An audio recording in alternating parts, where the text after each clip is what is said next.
আজ আমি বানাবো লাউ দিয়ে মুসুর ডাল। তো তার জন্য লাউটাকে আমি ছোট ছোট লম্বা শেপ করে কেটে নিয়েছি। এবার সেদ্ধ করে নেওয়ার জন্য একটা পাত্রে অল্প পানি দিয়ে দিলাম। এবার মুসুর ডালটা এখানে ধুয়ে দিয়ে দিতে হবে। এখন কেটে রাখা লাউ এবং এর মধ্যে অল্প হলুদ দিয়ে দিলাম। এবার এই সবগুলোকে একবার নাড়িয়ে চাড়িয়ে নিয়ে ঢাকনা বন্ধ করে সেদ্ধ করে নিতে হবে। 3-4টের মতো সিটি দিলেই বেশ ভালো মতো সেদ্ধ হয়ে যায়। স্বাদ মতো লবণ দিয়ে এরকম ডাল ঘুটনি দিয়ে একবার নেড়ে নিয়েছি।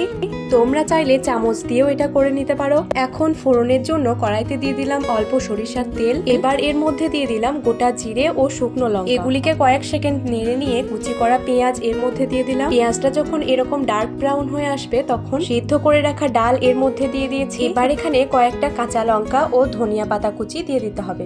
এবার হাই ফ্লেমে একবার ফুটিয়ে নিলেই লাউ ডালের এই রেসিপিটা তৈরি হয়ে যাবে। এটা খেতে কিন্তু বেশ ভালোই ছিল। তোমরা চাইলে বাড়িতে বানিয়ে দেখতে পারো। ভালো লাগলে সাবস্ক্রাইব করো।